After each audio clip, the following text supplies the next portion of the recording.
Amina avait quitté son village avec dans les yeux le reflet d'un avenir qu'on lui avait promis.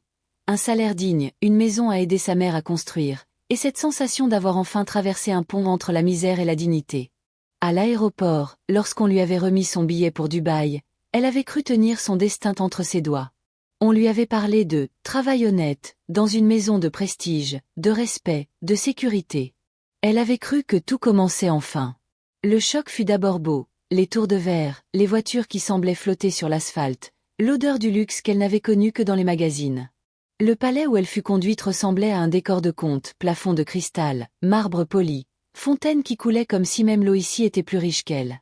Elle souriait intérieurement, persuadée qu'elle avait enfin franchi le seuil d'une nouvelle vie. Mais très vite, l'illusion se fissura. On ne lui demanda même pas son prénom. On lui montra sa chambre comme on montre une cellule, brève et sèchement. Voilà où tu dors. Pas un bienvenu, pas un regard humain. Les premières instructions tombèrent comme des verdicts, tranchantes, non négociables. Ici, elle n'était pas venue travailler. Elle était venue appartenir. Les portes se refermèrent derrière elle comme si elle scellait un destin dont elle ignorait encore la cruauté. Ce soir-là, en posant son sac au pied de son lit étroit, Amina ne comprit pas encore qu'elle avait laissé son rêve en Afrique. Et qu'elle venait d'entrer, sans le savoir, dans une prison dorée. Les jours passèrent, identiques et froids. Amina comprit très vite qu'ici, même l'air semblait hiérarchisé. Certains respiraient le luxe, d'autres n'avaient droit qu'au silence. Elle se levait avant l'aube, quand le palais dormait encore, et s'endormait bien après que les éclats de rire des maîtres se soient tus. Elle n'était pas une employée. Elle était une présence obligatoire, mais jamais reconnue. On ne l'appelait jamais par son nom. On lui claquait des ordres du bout des doigts comme on chasse un animal trop proche. Les femmes du cheikh la regardaient comme on regarde une ombre qui dérange l'harmonie du décor. Chaque mot qui lui était adressé n'était pas une phrase, mais un commandement. Chaque tâche accomplie était perçue comme un dû, jamais comme un effort. Peu à peu, elle se surprit à marcher sans bruit, à respirer moins fort, à exister le moins possible pour éviter les humiliations soudaines, les remarques venimeuses, les moqueries lâchées comme l'on jette un déchet. Son humanité s'effritait, lentement, méthodiquement. Parfois, devant les grandes baies vitrées qui donnaient sur un jardin luxuriant, elle se surprenait à regarder les oiseaux en cage, et elle se reconnaissait en eux. Sauf qu'au moins, eux avaient une cage en or. Elle n'avait même pas le droit à la considération qu'on offrait aux animaux précieux du palais. Elle comprit alors qu'on ne lui avait jamais offert une chance, on l'avait arrachée à son monde pour l'enfermer dans le leur. Elle vivait entourée de richesses, mais elle n'était pas incluse dans ce décor. Elle n'était qu'un outil, un élément muet, une silhouette utile mais effacée. Et chaque jour, son cœur s'alourdissait un peu plus, comme si son âme rétrécissait sous le poids du mépris. Le soir où tout bascula, le palais brillait comme un temple de vanité. On préparait une réception fastueuse. Les invités venaient de plusieurs pays du Golfe, hommes puissants, héritiers arrogants, femmes couvertes de bijoux plus lourds que leur conscience. Amina courait d'un bout à l'autre des salons, invisible comme toujours, mais indispensable. Elle dressait les tables, versait les boissons, essuyait les traces de luxe laissées par ceux qui n'avaient même pas besoin de se servir eux-mêmes. Ce soir-là, le cheikh était d'humeur triomphante. Il riait fort, parlait de pouvoir, de domination, de ce que l'argent pouvait acheter et ce qu'il pouvait écraser. À chaque éclat de rire, on sentait la salle s'incliner devant lui comme un vent qui plie les arbres. Il n'y avait pas d'êtres humains autour de lui, seulement des spectateurs, fascinés ou soumis. Amina, elle, sentait une inquiétude sourde monter en elle. Quelque chose de différent planait dans l'air. Une cruauté plus épaisse que d'habitude. Elle le ressentait sans pouvoir le nommer, comme un animal qui presse un orage avant le ciel. À un moment, le cheikh appela son chien. Pas un chien ordinaire, un animal traité comme un prince, parfumé, coiffé, escorté par un garde. Les invités rirent, amusés par cette scène grotesque élevée au rang de spectacle. Le cheikh flatta l'animal comme on caresserait un héritier, puis ses yeux glissèrent vers Amina. Ce regard, il n'était pas celui d'un maître envers une servante. C'était celui d'un prédateur qui vient de trouver sa prochaine humiliation. « Approche » ordonna-t-il. Elle se figea. Son souffle se coupa. Les invités tournèrent la tête, avides. Elle avança lentement, comme une condamnée à qui l'on refuse même la dignité du pas. Quand elle fut près de lui, il posa sa main sur l'épaule de son chien avec fierté, et d'une voix théâtrale, lança devant la foule. Voilà le niveau qui lui correspond. À partir d'aujourd'hui, elle appartient à lui. Un rire éclata. Puis un deuxième. Puis toute la salle, ivre de cruauté, applaudit. Elle sentit le sang quitter son corps. On ne l'avait pas insultée. On l'avait effacée. On venait de la classer sous l'animal, sous toute forme d'humanité. Elle n'était plus une femme, même plus une servante, juste un objet de dérision, offert en pâture au plaisir malsain des bourreaux élégants. Certains invités filmaient la scène, ricanant derrière leur téléphone comme si sa honte était un trophée. D'autres chuchotaient, moqueurs. « Regarde, on marie l'esclave au chien. Même les bêtes ont plus de rang qu'elle. Quelle disgrâce, mais quel divertissement !» Amina ne bougeait pas. Elle avait l'impression de s'être détachée de son propre corps, comme si son âme refusait d'habiter un être réduit à si peu. Elle entendait les rires, mais ils semblaient venir d'un autre monde, un monde qui la crucifiait sans qu'elle puisse crier. Le cheikh, satisfait de sa démonstration, leva son verre. Il ne célébrait pas un acte, il célébrait sa puissance, celle de briser, d'humilier, d'écraser. Amina, elle, se tenait là, debout mais brisée, respirant mais anéantie. À cet instant précis, quelque chose mourut en elle et quelque chose naquit en silence. Non pas une révolte ouverte, mais une brûlure, profonde, lente, celle de la dignité qu'on tente d'étouffer, mais qui renaît dans le secret du cœur. Ce soir-là, elle comprit qu'elle n'était pas seulement prisonnière du palais. Elle était prisonnière dans un monde où sa valeur était niée, effacée, piétinée. Mais dans le gouffre le plus noir, parfois, commence la fuite vers la lumière.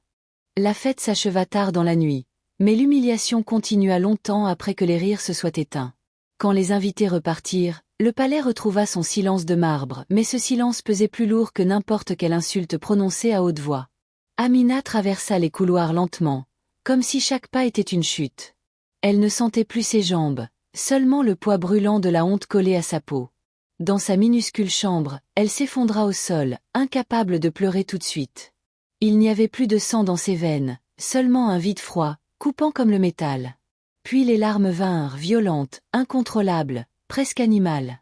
Elle se couvrit la bouche pour ne pas être entendue, pour ne pas donner au mur le pouvoir de répéter sa douleur. Elle pleurait non seulement l'humiliation, mais l'effacement. On lui avait volé quelque chose qu'aucun salaire, aucune promesse, aucune prière ne pouvait rendre. Elle se demanda si elle méritait ce qui lui arrivait. La pensée la transperça comme un couteau. On l'avait tellement rabaissée qu'elle avait commencé à douter de sa propre humanité. « Suis-je vraiment quelqu'un » pensa-t-elle, terrifiée par sa propre question. Parce que si la réponse était non, alors tout ce qu'il faisait n'était qu'une évidence. Elle voulut crier, frapper les murs, disparaître ou se dissoudre dans l'air. Mais tout ce qu'elle pouvait faire était respirer à petites gorgées, comme si même l'oxygène lui appartenait à crédit. Dans ce palais brillant, elle était un déchet de prestige, une ombre inutile, un silence vivant. Au milieu de ses larmes, elle leva les yeux et vit son reflet dans le miroir fissuré accroché au mur. Elle ne se reconnut pas. Ce n'était pas la jeune femme pleine d'espoir qui avait pris l'avion. C'était un corps vidé, un regard éteint, une identité brisée. Elle recula, comme si ce reflet pouvait l'engloutir. Mais c'est précisément dans ce choc, face à sa propre disparition, qu'une première étincelle apparut. Une pensée minuscule, fragile, mais réelle, « Je ne peux pas finir comme ça ». Elle n'était pas encore un cri, ni un plan, ni une force, juste un souffle de survie, né dans le noir. Les jours qui suivirent furent les plus longs de sa vie. Chaque fois qu'elle croisait le personnel ou les invités réguliers, elle sentait les regards lourds, ironiques, complices de l'humiliation. Personne ne la défendait. Personne ne protestait. Dans cet endroit, le silence était une forme de participation. Elle comprit alors que sa dignité ne lui serait jamais rendue par ceux qui l'avaient piétinée. Si elle voulait la récupérer, elle devrait l'arracher elle-même. Mais pour cela, elle devrait d'abord survivre assez longtemps pour pouvoir fuir. Ce soir-là, elle s'allongea, non pour dormir, mais pour penser autrement. Ce n'était plus la même femme qui ferma les yeux. Amina n'avait plus d'illusions, plus de naïveté, plus de confiance. Mais il lui restait quelque chose que personne ne pouvait lui retirer, la minuscule braise d'une volonté faible encore, mais vivante. Et c'est souvent dans les ruines que naît la décision de renaître. Elle ne dormit plus vraiment après cette nuit-là. Elle attendait seulement le moment où sa blessure deviendrait plus forte que sa peur. Quand la braise devint flamme, elle sut qu'elle devait tenter l'impossible. Pas pour retrouver une vie meilleure, seulement pour retrouver elle-même. Quitter le palais, c'était peut-être mourir. Mais rester, c'était mourir lentement. Elle observa discrètement les habitudes des gardes, les rondes, les angles morts des caméras. Elle économisa de minuscules morceaux de nourriture, un peu d'eau, glissés dans un chiffon. Elle n'avait pas grand-chose, mais l'espoir naissant tenait lieu de provision. Elle ne planifiait pas seulement une fuite, elle planifiait une résurrection. La nuit choisie, le palais dormait, drapé dans un luxe trop paisible pour imaginer qu'une servante puisse oser briser son destin. Le cœur battant si fort qu'elle craignait qu'il la trahisse, elle se glissa dans les couloirs, pieds nus pour ne faire aucun bruit. Chaque ombre semblait un piège. Chaque pas, une prière. Elle atteignit enfin la cour arrière. Le portail était loin, mais elle le voyait, symbole d'air libre, d'inconnu, de possible. Elle se mit à courir, pas pour échapper au palais, mais pour échapper à l'image d'elle qu'ils avaient forgée. Elle n'était plus invisible. Elle était en mouvement. Vivante. Décidée. Mais le monde cruel qu'elle fuyait n'avait pas l'intention de la laisser partir. Un projecteur s'alluma brusquement. Des cris. Des ordres. Le bruit sec des bottes. La cage de lumière l'attrapa comme on capture un animal. Pour la première fois depuis son arrivée, on prononça son prénom non pas avec respect, mais avec colère. Amina. Elle s'arrêta net. Pas parce qu'elle le voulait, mais parce que la peur avait paralysé son corps. 2 gardes se précipitèrent. L'un la saisit brutalement par le bras, l'autre l'insulta en riant. Elle tenta de se débattre faiblement, mais on ne lutte pas avec des mains quand le monde essaie d'étouffer votre existence. On la ramena à l'intérieur, non pas comme une servante fautive, mais comme une propriété rebelle. Le cheik fut réveillé. Il ne cria pas. Il ne frappa pas. Ce fut pire, il sourit. Un sourire lent. Épais. Terrifiant. Te croyais-tu humaine au point de pouvoir t'enfuir? Ces mots, plus que n'importe quel coup, la brisèrent. Elle réalisa que pour eux, sa souffrance n'était pas un drame, c'était un divertissement. Et on ne laisse pas un divertissement s'échapper. Le châtiment fut silencieux, mais absolu. On la déplaça dans une partie du palais interdite au personnel. Plus de lumière naturelle. Plus de contact. Plus d'air. Pas de cris non plus, on ne crie pas quand il n'y a plus personne pour entendre.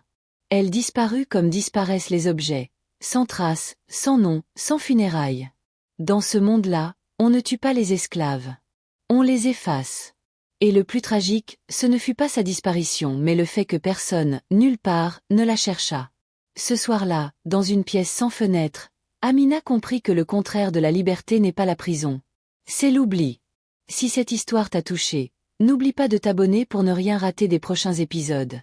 Et toi, tu me regardes depuis quel pays? Écris-le en commentaire, je te lis.